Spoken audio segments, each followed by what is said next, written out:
It's your favorite YouTube dealer. I appreciate you guys for stopping in. It's a good day today. I was looking for some stuff to react to because I need to get some stuff up this week, and I came across J. Cole putting out another Might Delete Later. So this is volume 2. I'm excited for the album coming. I think it's called The Fallout, right? If I'm not mistaken. And I read somewhere, and this could just be some bullshit that people spread online, but they were saying that there's multiple renditions of this album. So he's really working to try to make as perfect of an album as he possibly can. And I love that. I mean, he said in the last Might Delete Later that this is going to be his Reasonable Doubt. And I assume we all know all about that. For anybody that doesn't, that was Jay-Z's first album. It's considered, one of the classic albums in hip hop. Same with Nas and Illmatic. However, I always say this and I can't help but say it, as much as I loved Reasonable Doubt and I played it a lot, I actually liked Reasonable Doubt more than Illmatic. Although Illmatic was extremely dope too. I feel like their second album and some other albums were better than their initial album. Maybe that had the most impact because it was their first and it was just that time in hip hop. But like In My Lifetime Volume 1 and Blueprint, to me, have more playability than Reasonable Doubt. However, Reasonable Doubt would take third, if not fight for second place. You know what I'm saying? So it's up there still. I'm not taking anything away from it. Same with Illmatic. I like Illmatic, but I like It Was Written, which was Nas's second album, more. To me, it just hit different. But I get what he's saying. He's just trying to say, listen, this is gonna be my classic because that was Jay's first. This is my last. I'm gonna make it like, you know what I'm saying? Like I basically saying I ain't fall off over the years. But anyways, I'm just chatting at this point. Let's get into this. Let's see what my man's cooking with.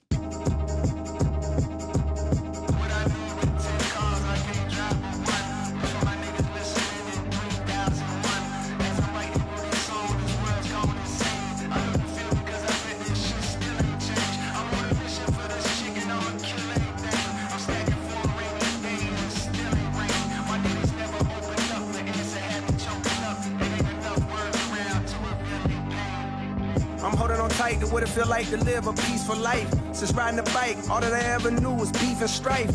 I like that. I'm holding on tight to what it feels like to live a peaceful life. Because they always say that J. Cole, you just see him riding around on his bike. He ain't trying to go around with security. He's not in some fancy cars. He's not, and in the very beginning, I think he said something when it was kind of like distorted, like the effect that they put on it, so it was harder to hear. But he said something about, why am I going to own 10 cars if I can only drive one? I agree with that. I don't know why people get rich and they're like, yo, I'm going to have like 6, 7 cars. I'm going to have this house with 12 bathrooms. It's like, bitch, there's 3 of you in the house. Like, what the hell you need 12 bathrooms for? This shit don't make no sense. Like, I think people go a little bit overboard with it. But I mean, hey, you made the money. You do what you want to do with it. Right? It's not for me to judge. I'm holding on tight to what it feel like to live a peaceful life. Since riding a bike, all that I ever knew was beef and strife. Going to sleep at night, praying to God release the stress. Now I'm on G4 jets across the seas to decompress. My recent text, how much you think? Decent guess. They grow more eager, cold. Who you gonna kill on a feature next? Who would you suggest? My nigga just told me the streets a myth. And he's perplexed, they telling on people like the teacher's pet. I like how he acknowledges the fact that he bodying people on features. Because he knows he is. He knows he is. And that's what we all talk about. You see him on a feature and you're like, oh, bro, he's on. Oh, this man just got cooked.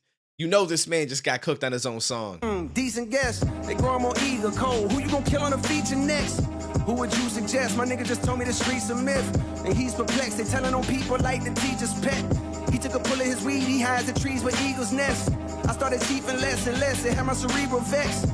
Too many blessings to be depressed. Went from too stressed to be blessed. Now my new recipe's just keep that fuck shit from my desk. I don't want shit but my breath. I don't want shit but my fan. Thought I used super glue, nigga. How this gun stick to my hand. I don't even tote no pistol. But that shit sounded so hard. Plus I don't give a fuck about lying. Once I learn these nigga fraud. Yo, I like that. I like that. He had the gun bar, then he's like, listen, I don't even tote pistols, but that shit just sounded so hard. I'm with him on that. Like, some people are saying, like, yo, you shouldn't make any gun bars if you don't really live that life. And I feel like there's a difference between making gun bars and straight up saying, like, yo, I'm gonna come shoot this person in a lyric, right? And actually like talking to some, right? Like there's a big difference behind that. Or in general, even saying I'm gonna shoot you if you do this or that, when you really aren't about that life. But when you got a dope bar that sounds cool, like, rock it. Just do what you know what I'm saying? Like, I don't know. To me, I'm totally behind him on that. But there was something else that he said that I wanted to talk about really quick. Oh, it was the quitting weed. He said it had his cerebral vexed. I'm with him on that. I think that weed is beneficial. I do. I really, really do. And I'm always going to back it. But I had to quit because I think that for some people, it becomes a crutch. For some people, it becomes something that actually causes anxiety, right? And it doesn't work that way for everyone. Some people are like, yo, but I smoke at night to relax. And listen, Good for you, because I used to do the same. I just let it take control of me to the point where I'm smoking like 3, 4, 5 blunts at a time, like back to back to back to back, right? And at that point, it's like there's no benefit to it. There's no like it's not helping me relax. Like I could have relaxed off of half of the first blunt, but I'm going in deep, and I can't seem to stop myself. It just became a habit where I built up my tolerance so much. Then I started feeling like I'm not even high after a blunt. Like it just became a problem. But early on, I felt like weed was the greatest thing ever to me. I would smoke a little bit. I'd write some lyrics. I'd be way more open minded. I'd be calm. I'd feel comfortable going places when I had social anxiety more so. Like it was a beautiful, beautiful thing. And it slowly took a turn. And I feel like as long as you don't let it do that to you, then you're solid, right? Like anything in moderation, right? Too much water can kill you. So it just becomes one of those things. Who would you suggest? My nigga just told me the streets a myth. And he's perplexed. They telling on people like the teacher's pet. He took a pull of his weed. He hides the trees where eagles nest. I started chiefing less and less. It had my cerebral vex.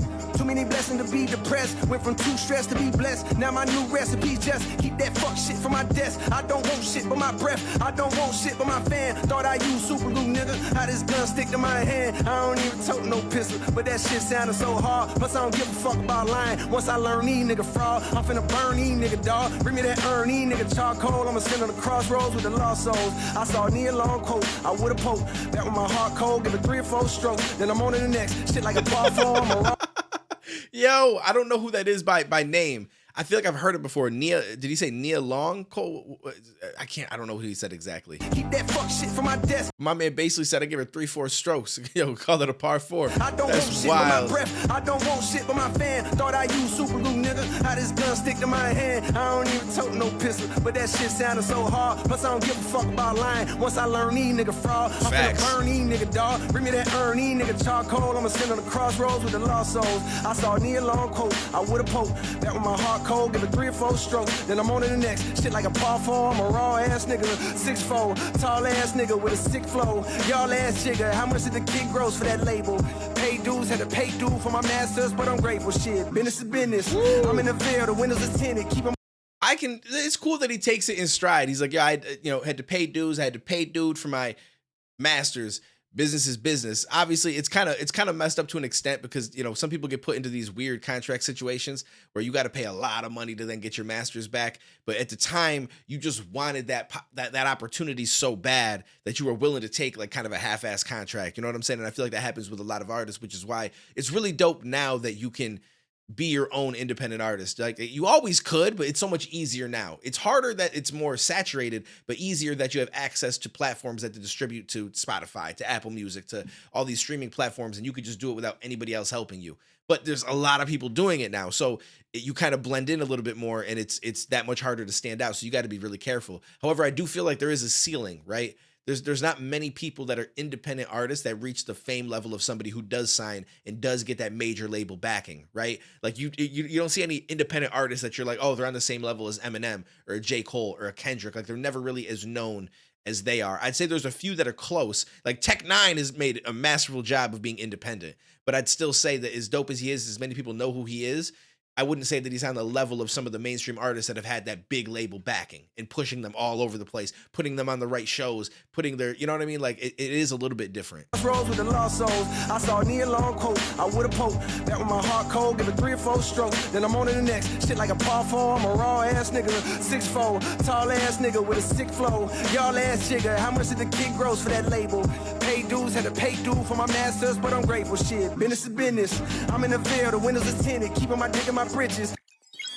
Ooh, no. Okay, listen. This is dope. This is dope. I'm really looking forward to this album. Let me know what you guys thought about it down below. That's crazy. 1:40. I feel like he packed a lot into 1:40, to be real with you. That's actually wild. Anyways, J. Cole, in my opinion, one of the best that's doing it right now. I feel like he's going to go down with the greats, like of all time, easily, without a doubt. That's just my opinion. And I haven't even heard his whole catalog, but what I have heard, I'm like, this man on a whole different level. So curious to see what you guys think down below. Take it easy. Stay safe. I'll catch you in the next one, homies.